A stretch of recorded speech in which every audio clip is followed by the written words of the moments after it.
Hello students and very warm welcome to all of you on my YouTube channel Engineers Talk।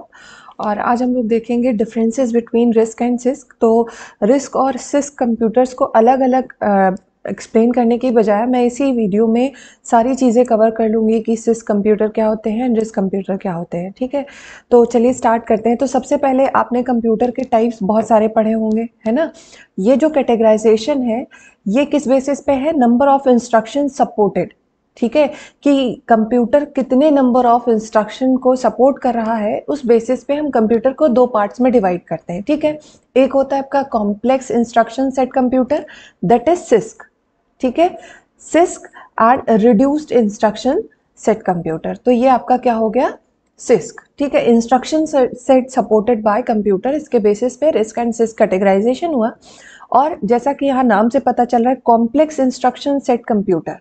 ठीक है, तो ये जो computer है ये लार्ज नंबर ऑफ इंस्ट्रक्शंस को सपोर्ट करता है। ठीक है, लार्ज नंबर ऑफ इंस्ट्रक्शन को सपोर्ट करता है, जबकि आपका जो रिस्क है, RISC means reduced, means less number of instructions are supported by RISC computers. Right, नाम से ही क्लियर हो रहा है। तो complex large number of instructions are supported and in RISC computer the less number of instructions are supported, right?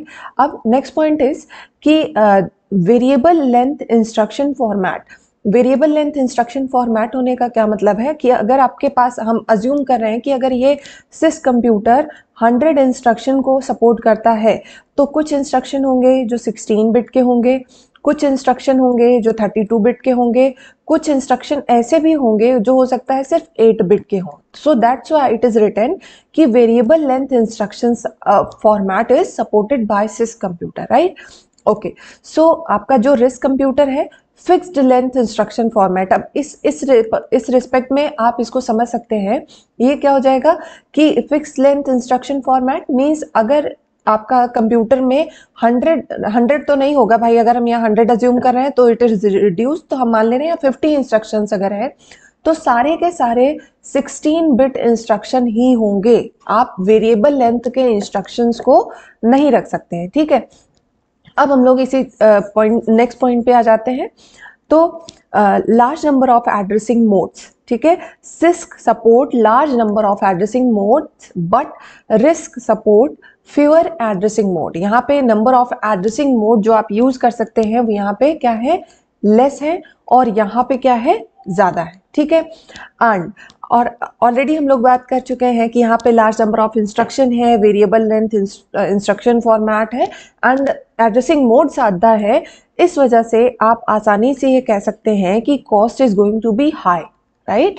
तो यहाँ पे क्या होगा? कॉस्ट हाई होगी और रिस्क की जो कॉस्ट होती है वो कम होती है। ठीक है, एंड ये आपका सिस्क कंप्यूटर है, इसमें आपके पास पाइपलाइनिंग हो सकती है but system would be less pipelined और no pipelining would be used, right.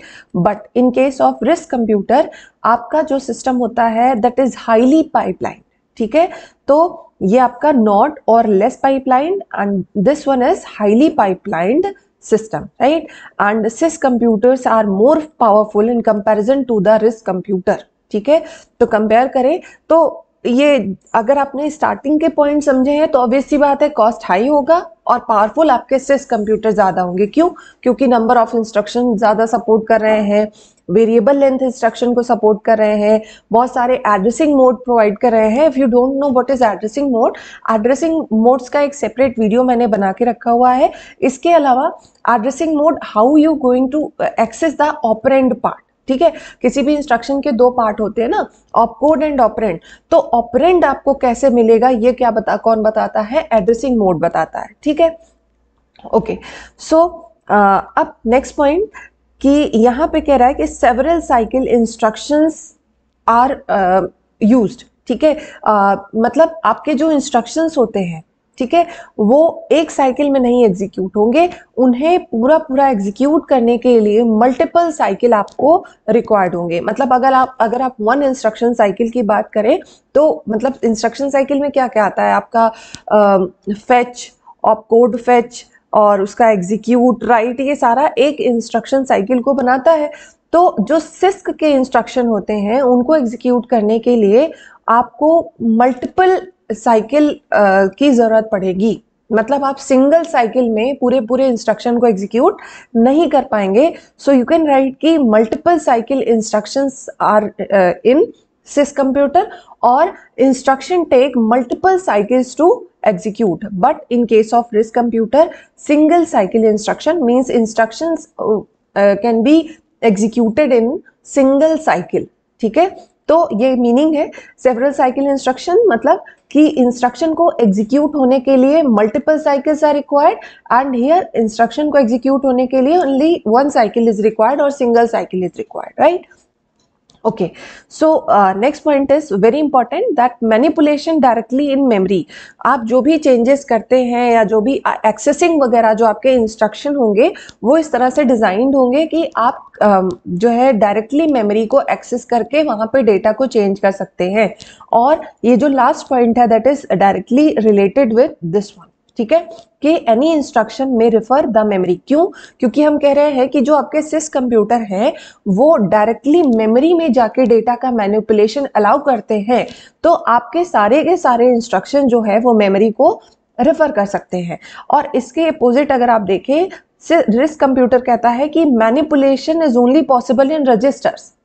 ठीक है, तो मैनिपुलेशन सिर्फ और सिर्फ रजिस्टर में हो सकता है, इसलिए हम कह रहे हैं कि only load and store refer to the memory. भाई आपको कभी ना कभी तो मेमोरी को रेफर करना होगा ना, या इनपुट आउटपुट डिवाइस ही अगर मेमोरी को रेफर करना चाहेगी, तो मैनिपुलेशन आपका रजिस्टर में होगा। और इस वजह से आपके सारे इंस्ट्रक्शन क्या होंगे, मेमोरी को नहीं एक्सेस कर सकते। सिर्फ और सिर्फ अगर आप मेमोरी को एक्सेस करना चाहते हैं तो उसके लिए लोड और स्टोर इंस्ट्रक्शन आप यूज कर सकते हैं। ठीक है, तो आई होप आपको ये दो पॉइंट क्लियर हुए होंगे। देखिए ये पॉइंट्स आपस में रिलेटेड है कि क्योंकि मेमोरी में डायरेक्ट मैनिपुलेशन होगा इसलिए सारे इंस्ट्रक्शन मेमोरी को रिफर कर सकते हैं।